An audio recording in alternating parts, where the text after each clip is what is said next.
आज की कहानी आपको विचलित कर सकती है। और जो तस्वीर आप अभी स्क्रीन के ऊपर देख रहे हैं, तो उसमें जो काले नकाब के अंदर लिपटा हुआ एक शख्स है, आंखों पर दो छोटे छोटे छेद, और उसके चारों तरफ जो सुरक्षा कर्मी हैं, जो तैनात हैं, दर्जनों पुलिस वाले हैं।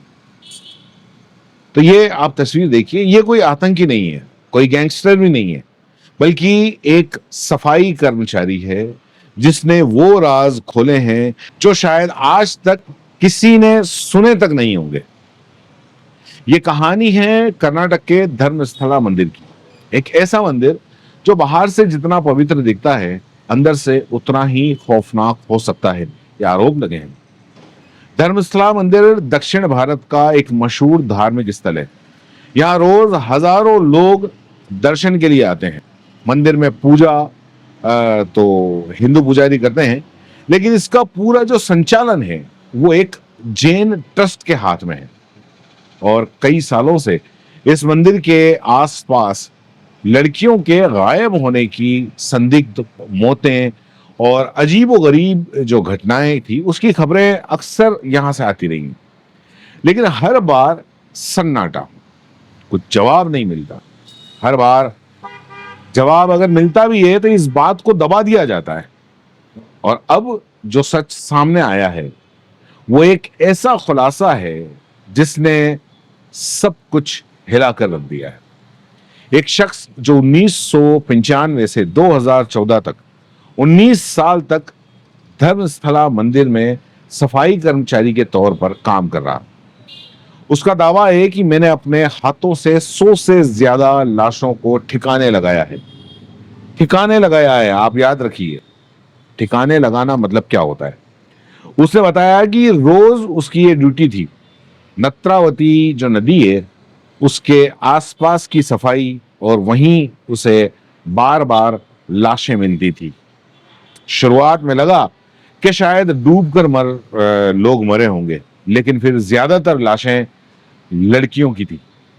कुछ स्कूली ड्रेस में, कुछ बिना कपड़ों के, कुछ के प्राइवेट पार्ट इतने जख्मी होते थे कि देखना मुश्किल हो जाता। धीरे धीरे उसके समझ में आया कि यह कोई दरअसल हादसा नहीं है, यहां बहुत कुछ या बहुत बड़ा और बहुत खौफनाक हो रहा है।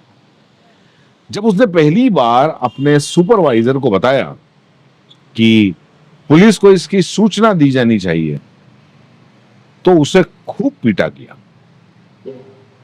और कहा कि मुंह खोला तो तुझे और तेरे पूरे परिवार, तेरे पूरे खानदान को खत्म कर देंगे, मिटा देंगे।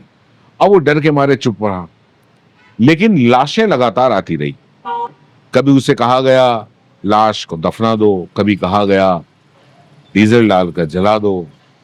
एक भी सबूत बचना नहीं चाहिए, और वो ये सब करता रहा चुपचाप।